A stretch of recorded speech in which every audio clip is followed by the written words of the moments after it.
Selamat pagi Bapak Ibu dan saudara-saudaraku, senang sekali kita berjumpa melalui renungan pada pagi ini, edisi 25 September 2021. Harapan saya kita semua tetap dalam keadaan yang sehat dan semangat. Pada pagi ini kita akan membaca Ibrani pasal 4 ayat 15 demikian. Sebab imam besar yang kita punya bukanlah imam besar yang tidak dapat turut merasakan kelemahan-kelemahan kita. Sebaliknya sama dengan kita, ia telah dicobai, hanya tidak berbuat dosa. Saudara sekalian, apakah yang terlintas dalam benak kita ketika mendengar kata imam besar? Mungkin yang terlintas adalah tokoh yang besar yang dipuja-puja pengikutnya, tokoh yang sakral, yang pakaiannya lain daripada yang lain. Dalam perjanjian lama, imam besar Israel hidup di istana yang sangat mewah, jauh dari penderitaan orang biasa. Penulis Ibrani memperkenalkan kepada kita sosok imam besar yang kita punya, Imam Besar Agung Yesus Kristus. Dia tak pernah hidup di istana dan sangat dekat dengan penderitaan. Ia datang ke dunia bukan untuk hidup di istana dan menikmati kemewahan, tapi sejak lahirnya akrab dengan kesederhanaan, kemiskinan, bahkan penderitaan. Karena itulah tujuannya datang ke dalam dunia ini.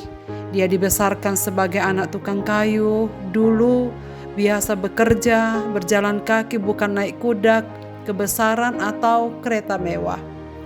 Sebab tujuannya datang untuk menderita bagi umat-umatnya, bagi mereka yang menerima dan percaya kepadanya. Sangat berbeda dengan imam besar dalam perjanjian lama yang bisa mendengar penderitaan dan melihat penderitaan umatnya, tetapi tidak dapat merasakan penderitaan umatnya. Tetapi imam besar yang kita punya adalah imam besar yang turut merasakan penderitaan kita. Dia mengalami pencobaan tetapi tidak jatuh. Imam besar dalam perjanjian lama mengalami pencobaan sama seperti kita. Kita mengalami kegagalan. Sekalipun telah mengalami semua pencobaan, ia tak jatuh, bahkan memberikan teladan kemenangan bagi kita dalam melawan pencobaan. Disinilah letak keagungan imam besar agung kita.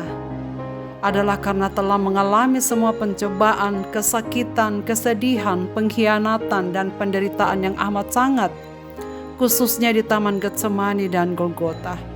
Itulah sebabnya ia melebihi Imam Harun sekalipun dan Imam Lewi, serta imam-imam besar lainnya. Ia tak pernah menyimpang dan taat sampai ia telah menyelesaikan karya penyelamatan manusia dari dosanya. Saudara-saudaraku, jika imam besar sebelumnya hanya bisa mendengar keluhan umatnya, sekarang kita memiliki imam besar yang turut merasakan penderitaan, keluhan, dan kelemahan-kelemahan kita.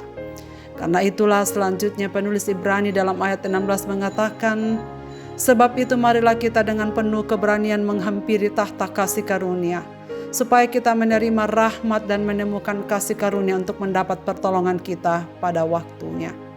Marilah kita datang padanya dengan iman yang teguh, agar kita menerima rahmat-Nya dan mendapat pertolongan tepat pada waktunya.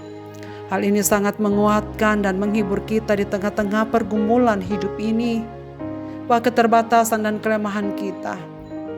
Karena Ia telah menjadi imam besar kita yang memahami apa yang kita rasakan, apa yang kita butuhkan, dan Ia sangat mengetahui kelemahan-kelemahan kita. Marilah kita datang padanya dengan penuh iman, saudaraku, sebab Ia sendiri yang memanggil kita untuk datang padanya.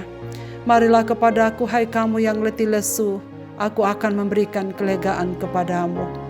Apapun yang terjadi dan siapapun kita, bagaimanapun keadaan kita, bahkan dalam keadaan yang terpuruk, hancur dan cemar sekalipun, jangan berputus asa, jangan menyerah sekalipun sepertinya tidak ada jalan keluar. Sebab Ia akan menerima dan merangkul kita dengan penuh kasih dan memberikan pertolongan kepada kita tepat pada waktunya. Maukah datang padanya? Marilah kita berdoa.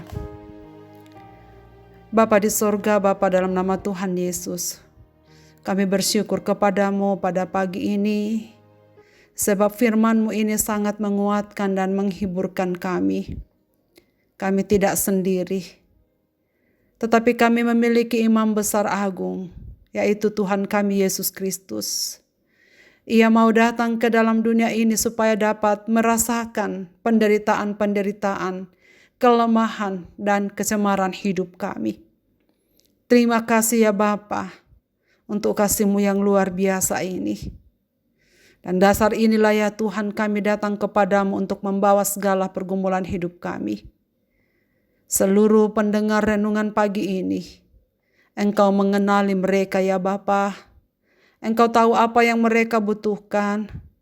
Karena itu kunjungilah mereka satu persatu. Bawalah mereka ke hadirat-Mu dan dalam pelukan-Mu. Biarlah firman-Mu yang kami dengarkan pagi ini menjadi nyata bagi mereka.